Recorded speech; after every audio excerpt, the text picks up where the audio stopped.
नमस्कार दोस्तों, स्वागत है आपका अपने इस यूट्यूब चैनल पर। और आज हम लोग आर ओ यारो से संबंधित हिंदी का एक टेस्ट देख रहे हैं कि अब आप लोग देखेंगे कि आपके कितने क्वेश्चन सही जा रहे हैं। तो शुरू करते हैं। पहला है, निम्न में कौन सा अमृत का पर्यायवाची नहीं है? तो अमृत का पर्यायवाची नहीं है, देखो भाई यहाँ पे सीधा सीधा पहले सवाल में तो आपको पहले भी सीधा सीधा पता चल रहा है कि जो अनल है वो आग का है, अमृत का नहीं है, तो यहाँ पे सही हो गया। दूसरा सवाल दे रहा है, निम्नलिखित में कौन सा आरंभ का पर्यायवाची नहीं है? तो उपक्रम भी है, श्री गणेश भी है, सूत्रपातवाची नहीं, प्राचीन का विलोम है, यानी नए का अर्थ है, तो यहाँ पे ये हो जाएगा। अगला आप लोग भी साथ में करते चलिए। निम्न में कौन सा उदास का पर्यायवाची शब्द नहीं है? उदास का देखो, खिन्न है, अवसन्न है, म्लान है और विरक्त है, तो इसमें विरक्त है, क्योंकि विरक्त उदास का नहीं, उदासीन का है। अगला है, निम्न में कौन सा गंगा का पर्यायवाची शब्द है? तो गंगा का पर्यायवाची शब्द आपका सुरधुनी है, सुरधुनी, क्योंकि बाकी ये पैशनी, तरणी, तरंगवती नदी के पर्यायवाची है और ये गंगा का पर्यायवाची है। आगे देखते हैं। निम्नलिखित में कौन सा दूध का पर्यायवाची है? तो दूध का पर्यायवाची देखिए यहाँ पे क्षीर है, क्षीर, क्योंकि नीर तो पानी का हो गया। इसी तरह से आगे बढ़ते हैं हम लोग। आप लोग भी अपने साथ लगाते रहिए, तो लास्ट में देखना कितने सही आते हैं। पर्यायवाची की दृष्टि, अच्छा अभी आपके जो पीछे चल रहे थे अब टाइप बदल गया है, पर्यायवाची आ गया। पर्यायवाची शब्दों में कौन सा बाकी से भिन्न है? तो सुमन है, प्रसून है, किसलय है, पुहुप है, तो बताइए इसमें कौन सा अलग होगा? इसमें किसलय अलग है, क्योंकि बाकी सब फूल के हैं और ये कली का है। पर्यायवाची की दृष्टि से निम्न में कौन सा युग्म सही नहीं है? तो तीर, सर, बिजली, सहायक, भौरा, चंचरीक, प्रकृति, स्वभाव। अगर आप लोगों को पता है तो कमेंट करते रहिए कौन सा सही है। तो इसमें जो है ये बिजली सहायक वाला ये गलत है, क्योंकि सहायक माने होता है बाण, बिजली नहीं होता है। तो तीर माने भी बाण होता है, सर, तीर, सहायक। अगला सवाल है पर्यायवाची सही। पर्यायवाची की दृष्टि से कौन सा युग्म सुमेलित नहीं है? तो इसमें आपको बताना है कौन सा सुमेलित नहीं है। तो इसमें डी सही है कि मूर्ख याचक, याचक याचका करने वाला होता है, मूर्ख पागल होता है। अगला सवाल देखते हैं। दिए गए विकल्पों में कौन सा तत्सम शब्द नहीं है? अब तत्सम तद्भव वाले आ गए हैं, तो इसमें बताइए। अर्पण है, अंक है, आंसू है, आशा है, कौन सा जो है तत्सम शब्द नहीं है, यानी तद्भव है? यहाँ पे आंसू है, क्योंकि आंसू तद्भव है, आंसू का अश्रु होता है तत्सम, और तत्सम नहीं है ये। अगला सवाल है, दिए गए विकल्प में तद्भव शब्द की पहचान कीजिए। आप है, इच्छु है, उलूक है, उच्च है, बताइए कौन सा है इसमें? इसमें तद्भव है आप। अगला है, निम्न में तद्भव शब्द की पहचान सही सुमेलित कौन सा है? तद्भव तत्सम शब्द में सही सुमेलित है, मतलब दोनों को जोड़ा सही है। ओला ओलस्य, काज कृत, खाना खादन, खरीदना क्रय, तो बताइए कौन सा सही है? खाना खादन, क्योंकि बाकी सब उसी के मिलते जुलते दिए गए हैं, सही नहीं है। धुन शब्द का तत्सम होगा, धुन, धुनी होगा, ध्वनि होगा, धुनिश्य होगा और धूणी होगा, तो इसका सही है ध्वनि। अगला सवाल है, निम्नलिखित युग्म में सही सुमेलित है। बारात, बारात, बीघा, विग्रह, बत्ती, बत्तिका, बीत, व्यति, तो इसमें सही होगा आपका बीघा विग्रह, क्योंकि बारात का होता है वर यात्रा, तो यहाँ पे बीघा विग्रह वाला सही हो जाएगा। दिए गए शब्दों में तत्सम शब्द की पहचान कीजिए। केवल तत्सम शब्द छांटना है। बाघ है, बादल है, बनिया है, बापी है, आपको बताना है कि इसमें कौन सा तत्सम है। तो 17 में बापी, बापी तत्सम है, तो इसका तद्भव होगा बाबड़ी, बाबड़ी। अगला है, दिए गए विकल्प में तद्भव शब्द की पहचान कीजिए। तद्भव की पहचान करनी है। देखिए एक चीज और समझ लीजिए, तत्सम वो शब्द है जो संस्कृत में जो कि त्यों संस्कृत से हमने ले लिए हैं। तद्भव वो है जो हमारी बोलचाल भाषा में थोड़े से बदल गए हैं और आज भी हम लोग वही बोलते हैं। जैसे अग्नि तत्सम है, संस्कृत का शब्द है, और अग्नि जो है तत्सम है, और इसे बोलते क्या हम लोग, आग। तो आग तद्भव बोलते हैं जो, और जो संस्कृत के हैं, संस्कृत के जो हैं वो तत्सम है, और जो हम बोलते हैं वो तद्भव है। यहाँ पे हमने पूछा है कि तद्भव शब्द की पहचान कीजिए। पवन है, पाप है, पक्ष है, नकुल है। तो इसमें आपको बताना है कौन सा है। तो इसमें पाप है। शायद पाप का तत्सम पातक होता है या पापा बोलते हैं सरके लगा के। दिए गए युग्म में सही सुमेलित है तत्सम पहले तद्भव और फिर तत्सम, यानी पहले तद्भव फिर तत्सम सही होना चाहिए। जो तत्सम है उसी का तद्भव होना चाहिए। तो इसमें शयाना संज्ञान, ये ठीक है। 20 में है सजाना का तत्सम पूछा जा रहा है। सजाना शब्द का तत्सम सज्जापन है, श्रृंगार है। पहली बात तो श्रृंगार ही गलत लिखा हुआ है, सजावट है, साज सज्जा है। तो इसका सही उत्तर क्या होगा, इसका सही उत्तर होगा सज्जापन। निम्नलिखित में कौन से ओतप्रोत शब्द का विलोम शब्द है। उनमें से कौन सा ओतप्रोत, ओतप्रोत मतलब किसी से भरपूर, उसका विलोम विहीन है, प्रगामी है, अनीश है, संयुक्त है। तो इसका क्या होगा, विहीन होगा। 21 का विहीन होगा, ओतप्रोत विहीन। देखिए आरओ के लिए बहुत इंपॉर्टेंट है। अगर आप लोगों को इसमें सपोर्ट मिलेगा तो ऐसी प्रैक्टिस डेली कराऊंगा मैं। 22वां सवाल है शब्द और उनके विलोम के संदर्भ में सुमेलित नहीं है, मतलब सही नहीं है। तो 22 में आप देखिए, गुरु गृहीत का व्यक्त कर दिया है, गुरुत्व का लघुत्व कर दिया, आकीर्ण का साकीर्ण कर दिया है, क्रोध का क्षमा है। तो बताइए कौन सा सही नहीं है विलोम की दृष्टि से। तो यहाँ पे सी सही है, ये वाला सी सही नहीं है, यानी विकल्प हमारा ये सही है। इसके जो युग्म है वो सही नहीं है। जो आकीर्ण का विकीर्ण होता है, विकीर्ण। आगे बढ़ते हैं। निषिद्ध का विलोम क्या होगा, निषिद्ध का विहित है, विनीत है, विधि है, सर्वज्ञ है। तो निषिद्ध का विहित, विनीत उद्धत का होता है। इसमें फिर बाद में है शब्द और विलोम के संदर्भ में सही सुमेलित नहीं है, यानी कि शब्द और विलोम उनका जोड़ा जो है गलत होना चाहिए, सही नहीं होना चाहिए। तो इसमें कौन सा सही नहीं है, यानी हमारा विकल्प कौन सा सही होगा। तो हमारा विकल्प पहला ही सही हो जाएगा, प्रसारण का विसरण। ठीक है, बाकी सब सही है, यही गलत है। प्रसारण का संकुचन होता है। शब्द और विलोम शब्द के संबंध में कौन सा सुमेलित नहीं है। इस तरह देखो, ये नहीं वाला बहुत पूछे जाते हैं कि नहीं है, और जैसे ही पता चला शब्द विलोम पहले ही सही होता है, आदमी वही टिक लगा देता है, लेकिन पूछा क्या जाता है कि नहीं सही है। तो इसमें 26वें वाले में बताइए कौन सा है। देखिए प्रविष्टन है, संकुचन है, विश्लेषण संश्लेषण, क्षिप्त है, अभिक्षिप्त है। तो 26वें क्वेश्चन में यही वाला सही नहीं है, क्षिप्त अभिक्षिप्त, ये गलत है।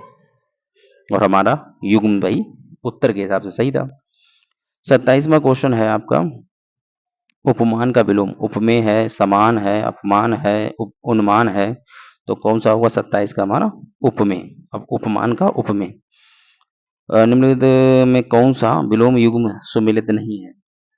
अतिवृष्टि, अनावृष्टि, ग्रह, त्याज्य है, स्वार्थ, हितार्थ है, अनुग्रह, विग्रह है। तो इसमें सही नहीं है यही स्वार्थ वाला। स्वार्थ का होता है परमार्थ, परमार्थ, और यहाँ हितार्थ दे दिया है, ये गलत है। और हमारा विकल्प सही है। कौन सा युग्म विलोम की दृष्टि से सही नहीं है। देखिए ये नहीं वाले जरूर ध्यान दीजिएगा। निर्मल का मलिन है, निरंतर का नश्वर है, स्थूल का सूक्ष्म है, मिश्रण का दृढ़ है। तो यहाँ पे कौन सा सही होगा, मिश्रण, मिश्रण। इसका हो जाएगा, दृढ़ नहीं होगा, रुच होगा, रुच। 30वां सवाल, निम्न में कौन सा युग्म सम्मिलित नहीं है। छली, निश्चल, मतलब विलोम की दृष्टि से पूछ रहे हैं। भोगी, योगी, जागृत, शयन, निष्काम, सकाम। तो यहाँ पे सी वाला हमारा विकल्प सही हो जाएगा, क्योंकि यही गलत है। जागृति का शयन नहीं होता है, जागृति का होता है सुषुप्ति, सुषुप्ति। अब आ गए आपके अनेक शब्दों के लिए एक शब्द। देखिए मैंने इसमें कोशिश की है कि सभी पार्ट जो है आपके सम्मिलित हो जाएं। ठीक है, सभी पार्ट सम्मिलित हो जाएं। आपका जो आरओ का टेस्ट है उसमें 60 क्वेश्चन आते हैं और लगभग मैंने इसमें 40 प्लस क्वेश्चन आपके रखे हैं। तो इसमें देखो 32वें नंबर पे जो क्वेश्चन है वो है, जो आंखों के सामने उपस्थित हो। अपारदर्शी है, परोक्ष है, परिदर्शी है, प्रत्यक्ष है। तो जो आंखों के सामने होता है उपस्थित उसको बोलते हैं प्रत्यक्ष। सवाल नंबर 33 में, लाभ की इच्छा रखने वाला, लाभार्थी, लिप्सा, लाभदायक, लाभी। तो इसमें बताइए कौन सा होगा। लाभ की इच्छा रखने वाला लिप्सा होता है, लिप्सा।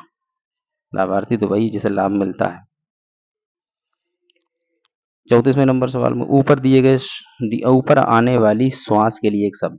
देखो दो तरह की सांस होती है, ऊपर वाली एक नीचे वाली। जो ऊपर आती है और जो नीचे जाती है, मतलब छोड़ते हैं और सांस लेते हैं, उसके लिए यहाँ पर पूछा गया है। तो जो ऊपर आती है उच्च श्वास। 35वां सवाल है, जहां किसी बात का डर ना हो उसके लिए एक शब्द क्या होगा। तो जहां किसी परमहंस है, निरापद है, निष्प्रह है, दुर्जय है। तो जहां किसी बात का डर ना हो उसके लिए होगा आपका निरापद।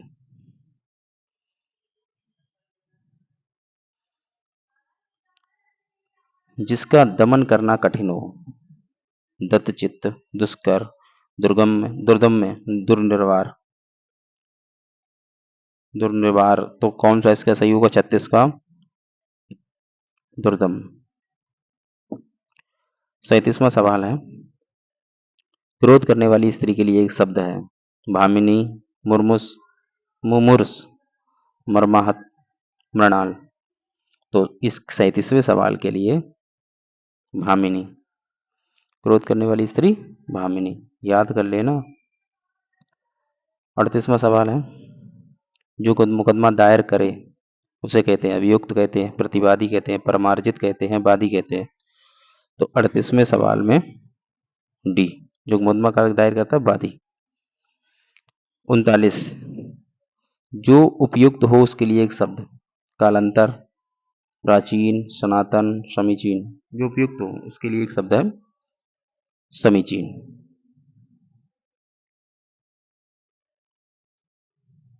रातों भरी रात के लिए क्वेश्चन नंबर 40, रातों भरी रात के लिए सरवरी, विभावरी, निशीत, निरुपम। तो इसके लिए है आपका विभावरी। अगला है, निम्न में कौन सा शब्द विशेषण है। देखो विशेषण विशेष के लिए भी समझ लीजिए। विशेषण वो शब्द होते हैं जो अपने साथ लगे दूसरे शब्द की विशेषता बताते हैं। क्या बताते हैं, विशेषता। जैसे मैं एक उदाहरण दूं, जैसे एक घोड़ा। अब घोड़े की विशेषता है कि वो काला है, तो यहाँ विशेषण हो गया काला। ठीक है, जैसे मैं एक और उदाहरण दूं, कोई लड़की है, दौड़ रही है, और वो कैसे दौड़ रही है, तेज दौड़ रही है, तो ये विशेषण है। ठीक है, अब एक चीज और, एक सवाल यहाँ पे और आएगा। जैसे मैंने घोड़ा वाला एग्जाम्पल दिया, बहुत सिंपल सा एग्जाम्पल है ये, घोड़ा। ये हो जाता है आपका विशेष। क्या हो जाता है, विशेष। आधा सा बनेगा विशेष, यानी जिसकी विशेषता बताई जा रही है। और घोड़ा कैसा है, वो काला है, यानी ये हो गया आपका विशेषण। ठीक है, और इसके भी आगे रह जाए कि बहुत, बहुत काला घोड़ा, तो ये हो जाएगा विशेषण से पहले लगा है तो प्राविशेषण। ठीक है, तो 3 शब्द आते हैं। विशेष, जिसकी विशेषता बताई जा रही है, किसकी बताई जा रही है, घोड़े की। घोड़ा कैसा है, ये उसकी विशेषता है। विशेषण है काला। और विशेषण से में भी कोई विशेषता है स्पेशल, यानी बहुत, तो हो गया प्रविशेषण। ये 3 चीजें ध्यान रखना। इसके आधार पर हम आगे उत्तर सवाल देखते हैं। कौन सा विशेषण है, यौवन है, कालिमा है, सौंदर्य, रंगीला। तो जैसे आपने एक शब्द पढ़ा होगा इतिहास में, रंगीला बादशाह। यानी बादशाह कैसा है, रंगीला, यानी बादशाह की विशेषता बताने वाला शब्द रंगीला। रंगीला मास्टर बोलते हैं, तो इस तरह से डी सही है इसका 46 का। निम्न में कौन सा शब्द विशेषण नहीं है। विशेषण नहीं यानी विशेषता बताने, तपस्वी, तपस्वी व्यक्ति होता है। बुढ़ापा मतलब बुढ़ापा भी विशेषता बताने वाला, लंबा मतलब आदमी बहुत लंबा। मृत, मृत शरीर। बुढ़ापा, ये बुढ़ापा विशेषता बताने वाला नहीं है, बुढ़ापा खुद एक शब्द है, अवस्था है। ठीक है,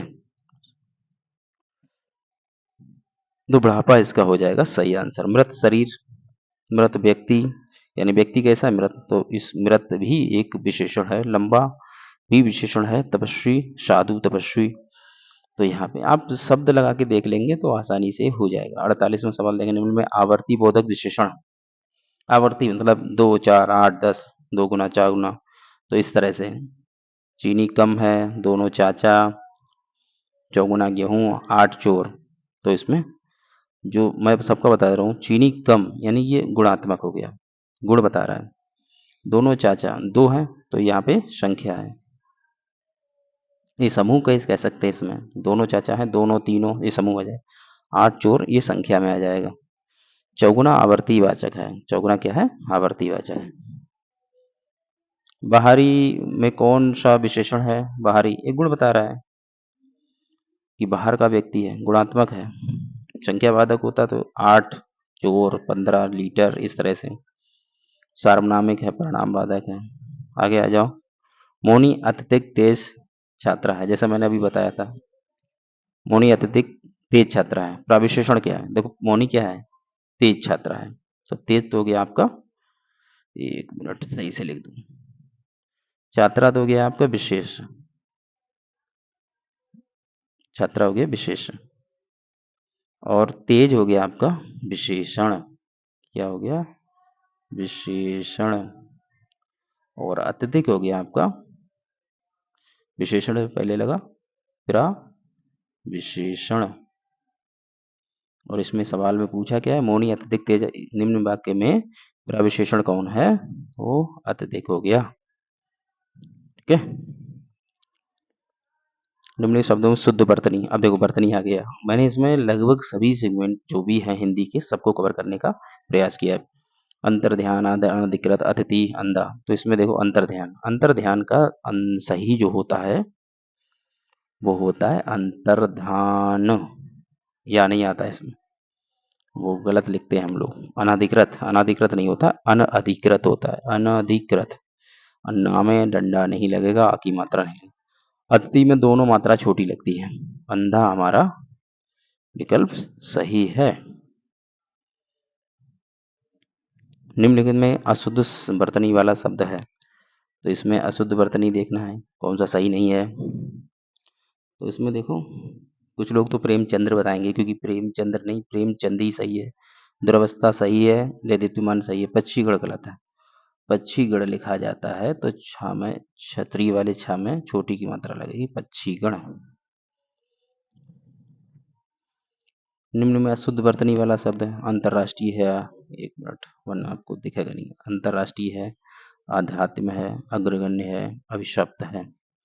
तो अंतर्राष्ट्रीय बिल्कुल सही है। अंतर्राष्ट्रीय दोनों तरफ से लिखते हैं, अंतर्राष्ट्रीय आप दोनों तरह से लिख सकते हैं, चाहे तो अंतर इस तरह से लिख लें और चाहे तो अंतर रा में ऊपर रा लगा दें, दोनों सही है।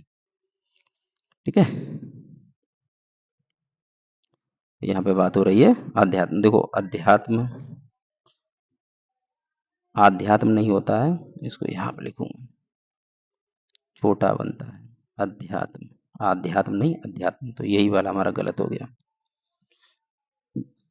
अगला है हमारा लास्ट क्वेश्चन 54, निम्न में कौन शुद्ध वर्तनी वाला शब्द है? आशीर्वाद, अनुग्रही, ग्रह है, ग्रह नहीं ग्रही, अनुवादित, अभ्यारण्य। तो इसमें देखिए आशीर्वाद में जो है, जो रा है वो वा के ऊपर लगता है यहाँ पे, अनुग्रह में री नहीं रा लगता है। तो यहाँ पे मैं बता दूं आपको लिख के सारे शब्द, आशीर्वाद लिखा जाता है इस तरह से, अनुग्रह लिखेंगे इस तरह से, हा बनाइए, अनुवादित, ये ऐसे लिखा हुआ है, यहीं पे गलती है, बड़ी मात्रा लगती है, अनु होता है, अनु नहीं अनु। अभ्यारण्य सही लिखा हुआ है, तो इसमें शुद्ध वर्तनी वाला है, तो अभ्यारण्य सही लिखा हुआ है, अभ्यारण्य हो गया हमारा। 55 का डी सही है। अनुदित में बड़ों की मात्रा लगती तो ये भी सही हो जाता। ठीक है, तो इसमें ये वाला सही है। ठीक है, आप लोग इस वीडियो को सब्सक्राइब मतलब लाइक कीजिए, शेयर कीजिए अपने दोस्तों के साथ, और अगर वीडियो सही लगी हो तो सब्सक्राइब कीजिए ताकि आगे की वीडियो आपको मिलती रहे।